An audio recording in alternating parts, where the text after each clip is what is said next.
The number 3 strategy to optimize your health outcomes, including getting better sleep, including having a better circadian rhythm, and reducing headaches, many other factors, is get natural sunlight.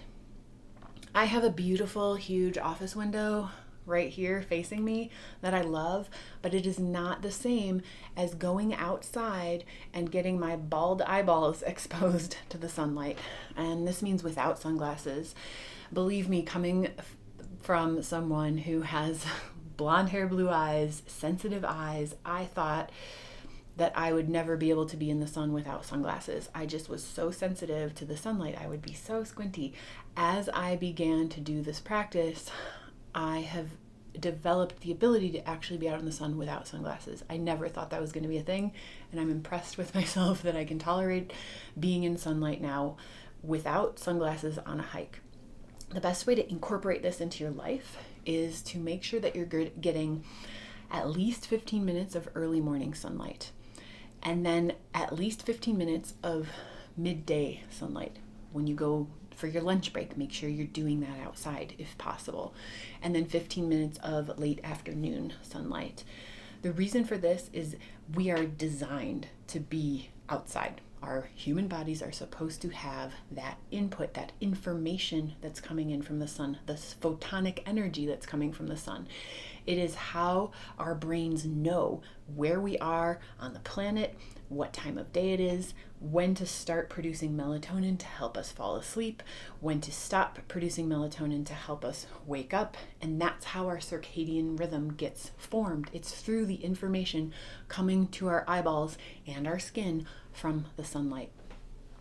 We have such an artificial lifestyle now. As humans, we spend most of our time indoors. And like I said, the windows that we use are blocking some of those important ultraviolet bandwidths of sun where we're not actually getting real, true sunlight. So get yourself outside for, even if you can just do 5 minutes a day. Some mornings, if I can't make it outside, I will crack my window, even in the winter, so that the sunlight is coming through and hitting my eyes on my drive to work, for example. So do what it takes in your life to prioritize this aspect. You can be grounding, see video 2, and getting your sunlight at the same time. So when we link these things together, it's a lot more easy for us to accomplish them. If you're someone who spends a lot of time in front of a computer, which is blasting blue light at your eyes, I highly recommend blue light blocking glasses. This brand is called RA, R-A, Optics, and I have validated that they are blocking the correct nanometers of light. You can buy a lot of different versions of these online, and the cheap ones, unfortunately, don't block the correct nanometers of light. So make sure that when you are looking into purchasing blue light blocking glasses, which will block the blue light coming off of your computer screens, your TV screens, your phone screens, that you are blocking 400 to 500 nanometers of light. So Raw Optics has 2 versions. These are the day versions. So this is what I would wear during the day if I'm going to spend a lot of computer time. There's a darker version of these that you can get if you do a lot of computer time at night, or if you watch TV at night, or if you're on your phone at night.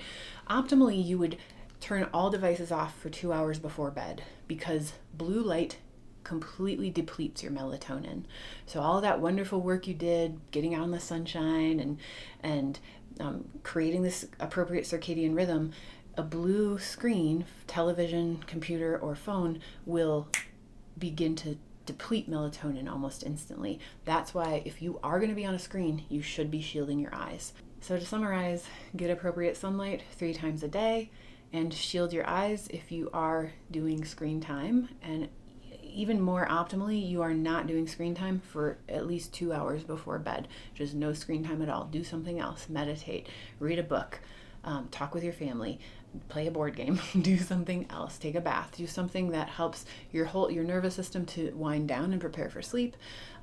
If you think about The days before electricity, the warm glow of a fire was the only light we had after dark, and then it was time for bed. And that's how our bodies knew when it's time for bed and how to transition into sleep. So if you employ some of these strategies, you are going to notice pretty quickly that you sleep better, your quality of sleep is better, you have more energy waking up in the morning, your hormones get balanced. A lot of things depend on appropriate exposure and lack of exposure to light.